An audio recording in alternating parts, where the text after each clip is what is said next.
All right, ladies and gentlemen, this is Success with Bob Mweti show, and with me today I have Sarah, who is one of the beneficiaries of the Kenya Airlift program. Sarah just came to the US not long ago. In fact, she's been here for just a few days, and today we are having a very good conversation for her to give us an idea of exactly how her journey was, throughout in this Kenya Airlift program. So Sarah, thank you so much for availing yourself for this interview. Thank you. Karibu sana. Asante sana, Bob. Yes, so Sarah, anybody who is out there and they want to know who is Sarah, what would you say? Tell us a little bit about yourself, please. Okay, so my name is Sarah. Mm-hmm. I'm a mom to one son. Awesome. I'm in the IT industry. Mm-hmm. I've been in the IT industry maybe for close to 10 years up until now. Yes. And it reached a point I felt that I needed to change and do something that will elevate my career higher. Yes. And it was in that time that, I so happened to know about the Kenya Airlift program. Mm-hmm. So being here, that is one of my biggest career path that I'm hoping to, actualize. Mm-hmm. And I'm glad I was able to, come across Bob. Yes. And join the program. And now I'm in America. I don't think I would ever have dreamt to be in America without this kind of a program. Okay. Yeah. So that has been my expectation to date. Good. Yeah. So where did you grow up? Where did you go to school? Okay. So I grew up in the suburbs of Nairobi, in Rongai. Mm-hmm. Usually in Churchill, they make fun of us that we're not really in Nairobi. Because Rongai, as much as it's very close, it gets really long because of the traffic. Yes. So the greater part of my childhood, I grew up in Ongata Rongai and not in the town. It's more in the interior, on the village. Yes. I mean, growing up, I can say it was a humbling growing up experience. Mm-hmm. I went to school in Currency Primary School, which is a public primary school. Yes. It's in Karen, but it's still a public primary school. We were like 45 in our class. Mm-hmm. And you had to go through, studying hard and working to be able to, actualize your career path. So from Currency Primary School, I proceeded to Precious Blood Secondary School, Riruta. A very good school. Yes, those times it was one of the, topping schools in top secondary schools. Yeah, topping in the secondary schools in Kenya. Yes. Unfortunately, in the years after our time, it has gone below being the top primary school. Still a very good school. Yeah, it's still a good school. Yes. Yeah, so those times it was the top school. And I mean, most of us would pass, but it was through sheer hard work, a lot of discipline. Yes. And I scored an A- at the end of my 4-year stint. Yes. And then I proceeded to Jomo Kenyatta University, where I studied computer science. So I was in JKUAT, Juja campus.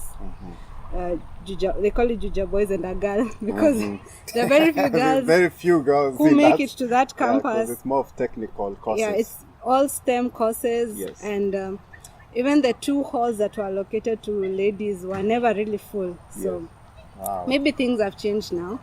But that's where I studied for my undergrad, and I was able to score a second class upper division. Awesome. And then joined the industry. Wow, that's good. That's a very good intro. Yeah. Awesome. So when did you join the program, and how did you know about the program?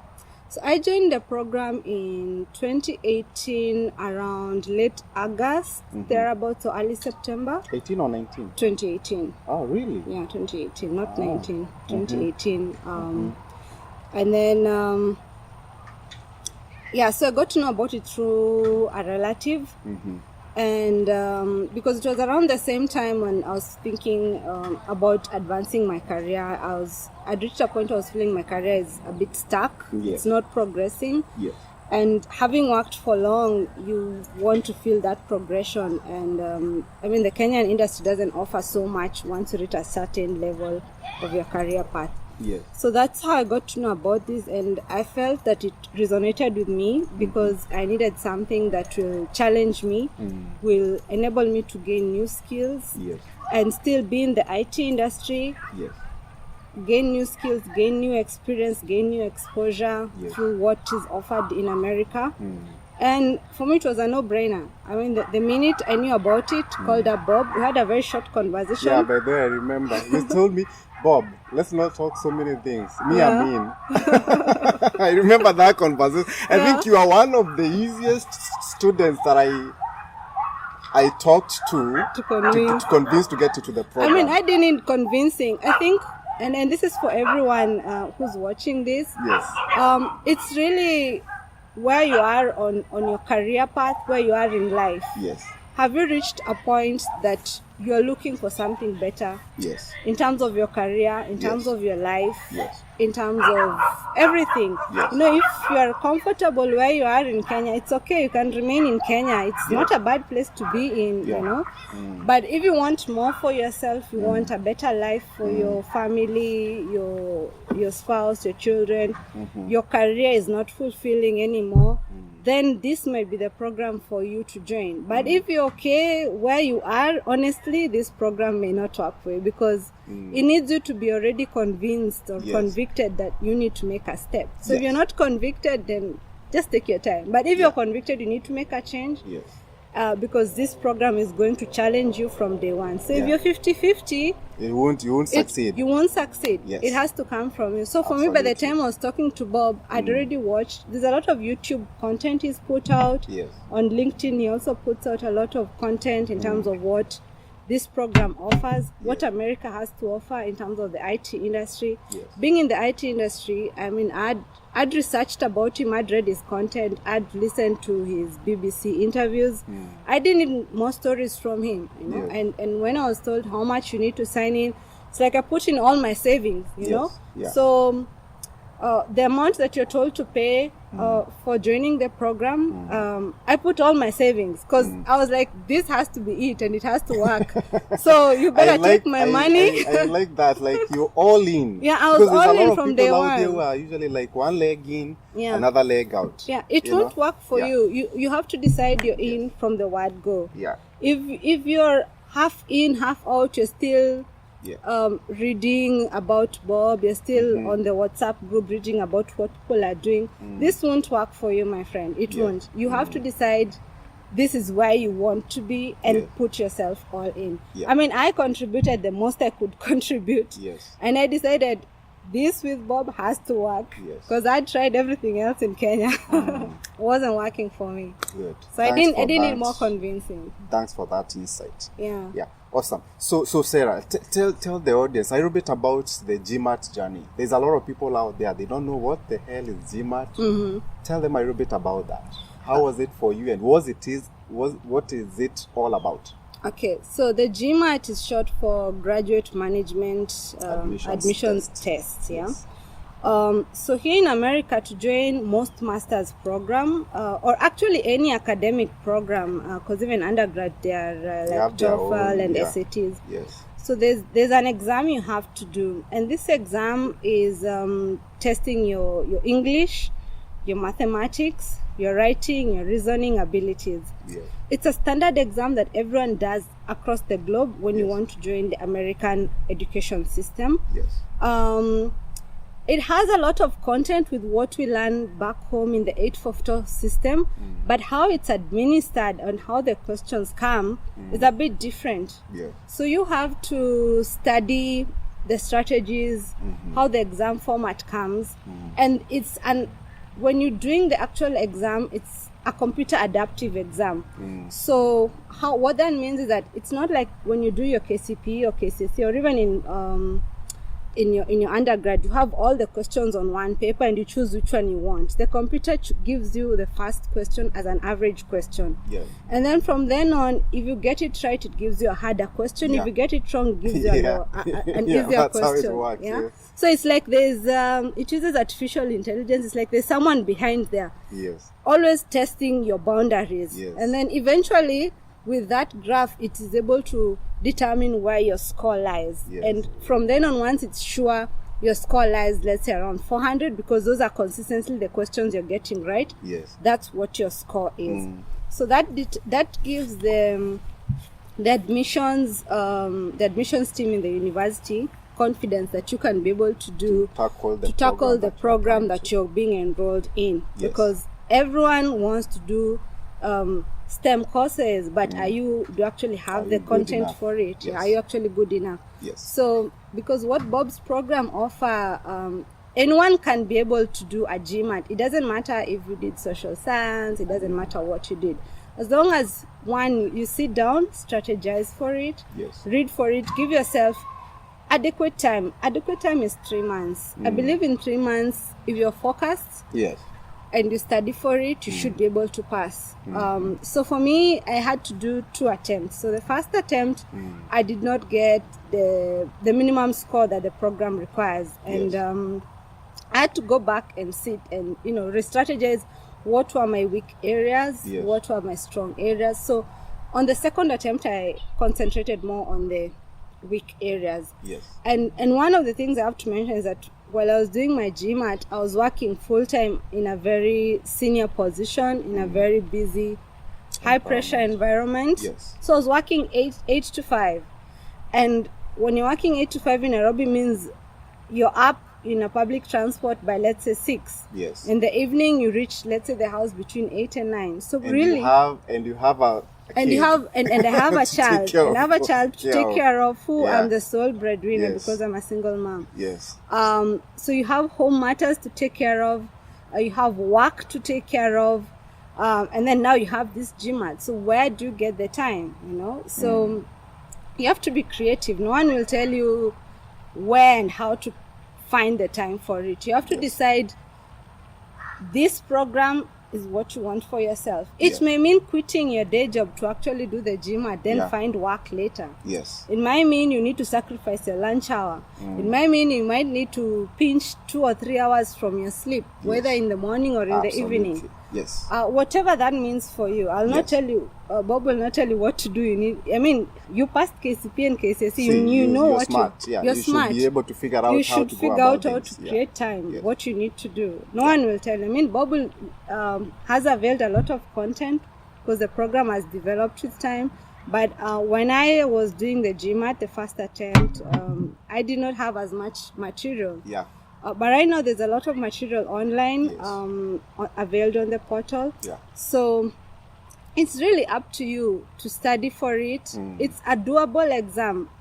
From the time I did my first attempt, I wanted to come to America in 2019 as soon as possible. Yes. So when I had to resit, I did my booking within like 3.5 weeks. Yes. I rebooked for my second take. Yes. And I remember that time Bob was like, Sarah, I see you've already booked to resit your exam. Ready? Are you sure you're really ready? Because it's good you take like at least maybe 2 and another 3 months to resit. To resit. Because I remember the students who were ahead of me had taken like 6 months. Took almost 6 months to resit. Yeah. Wilfred. It took more than 6 months to resit. So, I was like, I've gotten really close to getting the score I want. And I know what I need to concentrate on. So, I did the exam, let's say on a Monday. I booked to resit on a Wednesday. Because if you don't book, then you'll not put the pressure on yourself to study to reach that end. Yes. So if you leave it open-ended until when you're ready next, you can be ready whenever. And it's good that you've touched on that because also even in our program, I've seen a lot of students. We have students who have been in that program for a while, even when you are still there, and they're still in Kenya. They haven't sat for that exam. Even in fact, one actually, we are attempt. trying to be stricter a little bit on how long you are supposed to take for you to sit for the exam once you join the program. Yeah. So there's a lot of people out there, they come into the program, they just dilly-dally. They're not like, they are one leg in, one leg out. They are just taking their time. And the more you take time, the harder it becomes for you to actually pass the exam. True. Yeah, it's good that you mentioned that. So Sarah, to the audience who are watching you, what you do tell them about your visa experience? Because also that's something a lot of people are scared of. And I know this because also statistics show that about 70% of those African students who apply for US student visas, US and Canada, North America, they get rejected. Yeah, true. So what you do tell them, give them your experience through the program as far as your visa interview is concerned. Okay, so true. Like the entire program, there are possibly two things that, you know, will scare you or drive you to the edge. One is the Gmat. You're right. And two is the visa interview. Yes. So the visa interview comes at the point you've already done the Gmat. You've already applied to your schools, you've gotten admission, you have secured your funding, whether personal or through a loan or whatever other means. I mean, Bob will guide you on all those things. Yes. So the visa is really the last step to coming to America. Yes. So through this whole program, one thing I can appreciate is that Bob has vast experience, one from his own experience of having coming to America and getting visa rejection at least 4 times. Yes. So from the word go, he gives you his story. So given the fact that he attempted to get visa 4 times, he was able to guide us what was going wrong in all those times. Yes. And we had to undergo a lot of coaching, and the coaching you undergo is to coach you. So he'll not give you the answers and tell you when you ask this question, answer in this particular way. Because I can tell you the questions I'm asked, my answers will be different, let's say, than from Bob or from another student, you know. So you're given, he gives you like we go through a whole list of possible questions that the visa officer will ask you, possibly almost close to 100. And then he goes through those questions with you. So it's very individualized and it's very customized to you as a person. So for me, my answers as Sarah are different from student A, from student B. And then you're able to know which answers are weak and how you can be able to make them stronger, to put a stronger case for your visa. So by the time I was going for my visa interview, we've done possibly like 3 different coaching sessions online with Bob even before you go for the visa. And now, because he's able to tell you this answer is not possibly convincing, how can we tweak it? And at the end of the day, it's still your interview, you as a person. Yes, Bob will correct. not be there. Upstake is not known Yes. by the embassy. The So embassy, there's no way you'll mention Upstake America. Because people will maybe, I'm in the Kenya Airlift program, so I'll They get it. don't know, No, the no, visa people they don't even know who Upstake is. Yep. Actually, this program, you should take it as your individual initiative. Bob is there as a supporting cast. So in no way is he doing the Gmat for you. There's no way he's doing anything for you, but he's guiding you. So it's really your own force and your own determination to progress. Yes. Even on the actual visa day.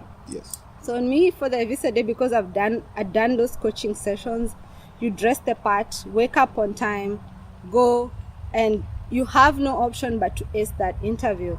You have to be, actually throughout this whole process, you learn to talk, to answer correctly, to be confident in your answers. You just have to have the grit, even on that day for the visa. Yes. That visa officer has to be convinced how you're talking. Yes. And you actually are going as a serious graduate student. You know, if you're not answering the questions like a graduate student should be, then possibly you're not ready for the America experience, you know, because here you will be pushed, and I expect the whole experience of the coaching sessions to actually even actualize it in normal everyday life. Yes. So that's what I can say about the visa. Awesome. Those are some great insights. You're watching Success with Bob Mwiti show, presented to you by Upstack America. Upstack America is a consulting company that helps immigrants find amazing higher education and job opportunities in the tech industry in the United States. You can find our programs by going to www.upstackamerica.com. Upstack America, we wake you up to the unlimited potential within you. So Stella, before we went up, right? Tell us a little bit about your journey. Like when did you come? You know, where did you fly through? Because there's a lot of people out there, they've never flown before. You know, so they kind of like tell them like how is it like? You know, just flying to the US and all that. Okay. Just a quick one. So I mean, for me, flying on an aeroplane wasn't a fast experience. Yes. But for anyone flying for the first time, coming to America on a flight, it's an interesting experience because it's a really long flight, and especially during this pandemic, things are even trickier in terms of travel. So for me, for traveling, first of all, because Bob was able to book for us the air ticket and everything, but I know you have to do like a COVID test before the actual travel, and then on the D-Day, like make arrangements to be at the airport on time, even if you're there 2 hours ahead. You actually should be at the airport 2 hours ahead of time. So I think I was there possibly 4 or 5 hours ahead because of curfew. Yes. So I had to be dropped early so that whoever was dropping me can go back home. And then, had to get my COVID test validated. So there was a lady who took my results and validated them on the system, queue them, have the luggage checked in. There was a lot of protocol in terms of forms to be filled that the US state requires you to ensure that they can be able to track you in case you have COVID or someone else infect someone else on the plane. Yes. And then, boarding the plane and everything. So it was one thing I found was, I think this was one of my longest flights ever. That's true. It was like It was, 14, almost 14 hours. Total, with all the layovers, it was over 20 something hours. Yes. Yeah. So, I mean, you can imagine you're in the air for that long. Yeah. You sleep, you wake up, you're on the plane. I know. Yeah, but the goodness with Qatar, I mean, they have very good in-flight service. So we were served nice food. Yes. You'll possibly not like everything they serve you because they're serving using another cuisine, so you'll not find mokimo or rugali. Yes. But whatever they serve you is pretty decent. Then you sleep on the airplane, wake up, it's still flying. You try sleep, maybe it's hard. Like for me, I found it very hard to sleep. So I had a lot of sleep debt by the time I had landed. So the first flight we were going through Doha, from Kenya to Doha. Then we had a layover in Doha for possibly 1 hour to check into the next flight. And then on going to the next flight, we reached Boston. So from Boston coming to where we are in Florida, in Tampa, Florida, at the airport we had a layover of close to 6 hours. So at least there I was with the other students and we were, talking. And then the weather is different. So, like Boston is really cold, So you can imagine coming to America, all those hours you fly, you're changing airports, you're changing your luggage. So it was very new, all that changing, because it's something that I've never done before. Usually you just do one flight, maximum 2 or 3 hours, and then you're already landed. Yeah. But this one, you change airports, you change your bag, your luggage, check it in, new restrictions, new rules. Yeah. You have to be careful at the airport, sanitizing every time, wearing your mask. So it was a bit challenging traveling to America, especially during this Corona period. But we did it. Yeah. And so far, I don't think any of us has Corona. So it's possible, awesome. And we reached well. Awesome. Yeah. These are some really good insights. So Sarah, what to do before we finish, right? I know you had you had envisioned something before you got to the US. What would you say was maybe surprise or anything? Is there anything that maybe... How do you find America for the few days that you've been here? Is there anything that maybe it's not like what you're expecting? Any surprises or anything like that? Yeah, so... I mean, I haven't been here for so long, so I haven't maybe moved around and interacted with Americans because I'm yet to report to school, which I'm doing so tomorrow. So, but the few days I was here, what I've noticed that Americans are very organized. The infrastructure is top notch.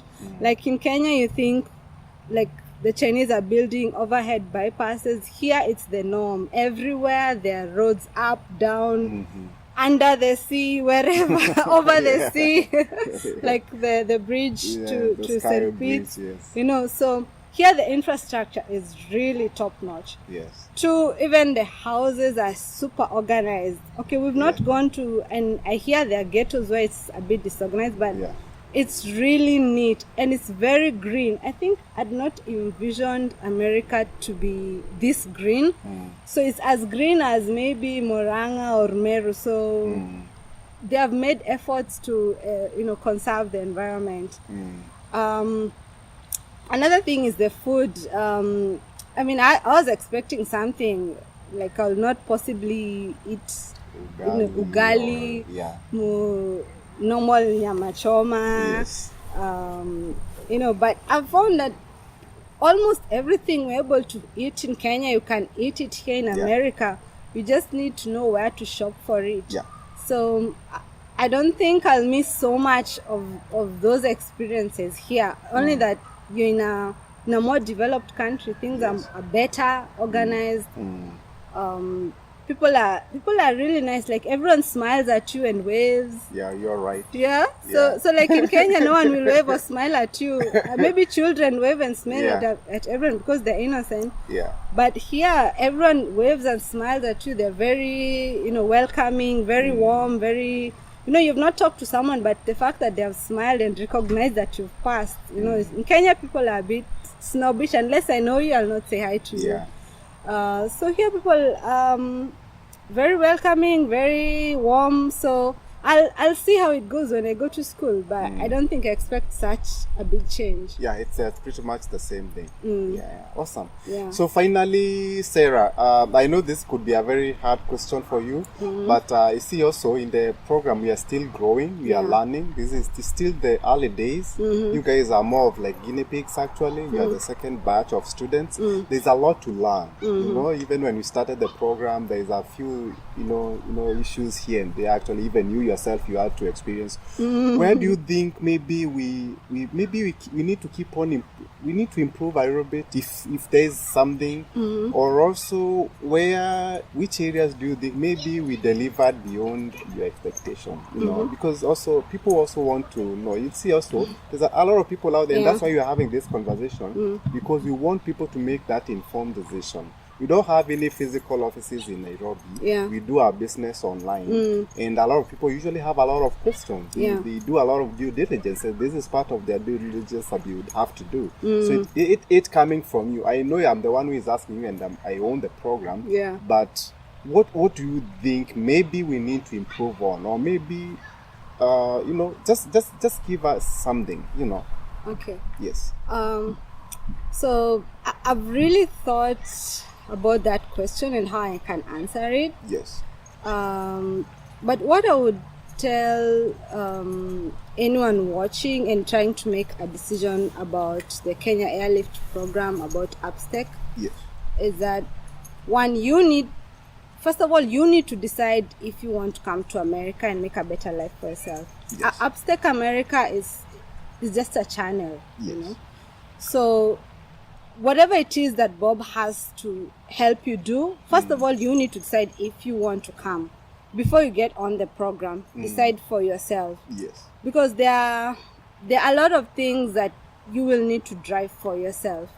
And because the program, at least from what I can tell, is still relatively young, if you don't have the drive for yourself, Bob will give you structure, for example, and tell you, you need to study for the Gmat in 3 months and do it. But I know someone who studied for the Gmat in 6 weeks and did the exam. Yeah. So possibly one thing I can say is that because Upstack America for this program doesn't have a lot of structure to tell someone, do this. It's not. He's not putting a stick behind you and pushing you. Yes. If you don't have the drive yourself, Bob will not push you. And you can remain on the nice groups, WhatsApp groups, and reading and never really make the hope. Yes. So if you don't make the decision for yourself, you'll still be watching people coming and going and, and moving on. And you're still there. And you're not doing anything. Yes. And so if you have the drive, then you'll be able to push Bob. Because I think me on this program, I've really been the one trying to push Bob and I've pushed a lot of the boundaries. Like, for example, when I had to receipt the Gmat, I didn't wait for Bob to tell me, because there's no structure in telling you, when you join the program, you have to do it within this time. No one is going to push you. If the drive is not coming from you, I'm sorry, the drive will not come from this program, you know, because there is no, it's not like school. You know, school, there's a bell. Now it's time to go out for PE. Now it's time for you to eat. Bob will not put that structure and that drive in you, you know. So if the drive is not coming from you, then this program will not work for you, honestly. That's mean, true. that's one area that I know is possibly lacking, but I can say if it has to come from the students or the individuals. Because the program doesn't have timelines, restrictions. It's still open-ended. So if it's open-ended and you're okay staying in Kenya, you'll continue staying there for a while. Next elections will come, you'll still be there, you know? Yeah, I think, that point of, structures and all. In fact, actually, I've talked about it, me and BMK, about that, because there's a trend that we are seeing also with the students. They're taking their time and all that. We need to have a definite timeline of actually taking that exam. Because the longer the students take, it's very hard for them to succeed in the program. You know, so, and also even here, also once you guys get here, because this program is not just about coming to the US. There's a lot more than that. You know, there's some training that you have to do, you know, job skills training on robotics, data science, artificial intelligence, machine learning, all that stuff as you pursue your masters. You know, so we've also seen that, you know, if we don't put those structures in place and leave the students just to decide when even to take the training, because it's all online, they may not even do it. They'll not do. They'll not do. So, you'll continue watching watching more of these videos of us coming here and going. Awesome. I mean, for me, the minute I was able to just score the minimum amount of score required for the GMAT, I was like, now it's full board, you know? So if you don't have the drive, you'll take your switch time from day one. You'll take your time to do the GMAT. When you pass finally, you'll take time to send your SOPs to Bob. So if you don't have the drive, Bob is just gonna, you know, tell you, okay, send me this. You take your switch time, the intake goes, you know. So if you don't have there is no push that will come from Upstate America. Bob is not doing you a favor. Actually, Bob is already here.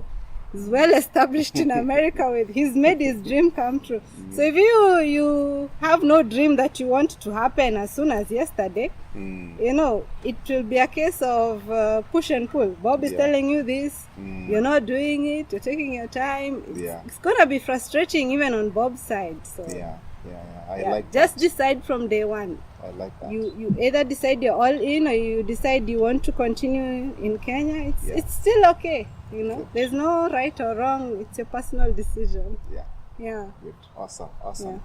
So thank you so much, Sarah, for that insight. That was very, you know, enlightening to a lot of people out there. There's a lot of people with so many questions, and not just about Kenya Airlift, just even coming to study in the US in general, you know, so many questions. Then you know, it's good that you pointed out these things, and I hope this interview will help someone who is out there and watching this. Okay. So Sarah, she's actually traveling tomorrow. She's going back to school, and she's going to Illinois State University, and she'll be taking masters in quality analytics, quality management and analytics. Is that how the program is? Yes. So that's a program that she's taking, and Sarah, hopefully I'll be able to see you again in Florida. You guys are welcome to come anytime that you feel like you want to come and visit.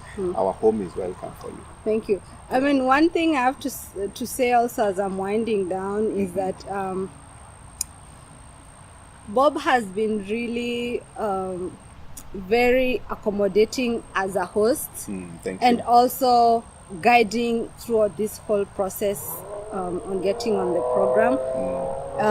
He's very approachable. He really works hard for the sake of getting this program running.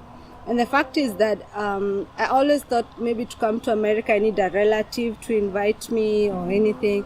He helps anyone. It doesn't matter what your background is, but you have to decide if you want to work with him or not.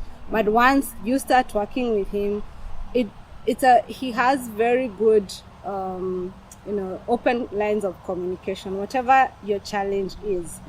But you have to be driven yourself and want this for yourself. He's accommodated us in his house, in his home, with the wife and the kid for this short time. So thank you so much, Bob. It's not easy to invite people to your own private residence and have them and guide us through this process, as much as we're not related. But I feel like you could possibly be my other father in America. Yes, you know? Yeah. So for that, I'm very grateful. You're welcome. Yeah. Thank you so much. Thank you for your time, Sarah. Yeah, thank you so And much. I wish you all the best in school. Thank you. And hopefully in the future we'll be able to say good things about life in the US, how you graduated, and doing some amazing things here in the US. Yes, I mean, this is I just was in the start. exact same journey like you about 10 years ago. Yeah, so I challenge you. There's a lot of opportunities in this country. It all depends with how do you take those opportunities. Yeah. There's a lot of people who come here and they still don't succeed. Even that Kenya Airlift, the pioneer Kenya Airlift program of the 1960s. There's some people from that program, they came to America. They've been here for so many years. In fact, actually last year we were fundraising for one old man over 80 years old. He couldn't raise money to go back to Kenya, and he was part of that Kenya Airlift program from the beginning. You know, and that's why I was telling you guys when you were talking the other day as a group. I told you that there might be even some students who will come through the program, and they may not succeed because it takes a lot of. It's all about your effort. As much as we have the platform and we bring you here. Succeeding here in America, it's a totally different thing. So you may come here and then get distracted with other things and end up being like, those other examples that I've given. So hopefully I can see you are very focused, and hopefully we'll be able to talk, a few years down the line, we'll be able to talk about some big things that you are doing. Looking forward. Make some great moves here. Yeah, looking you have the forward. brains and you have the right skills, you'll be good. Thank you. Thank you so much. Thank you, Bob. You've been watching Success with Bob Mweti Show, brought to you by Upstack America. Come back next time to hear more steps and missteps that I took on the path to becoming a successful immigrant in USA. Be sure to subscribe to my YouTube channel and also follow me on Facebook, Instagram, Twitter, and LinkedIn.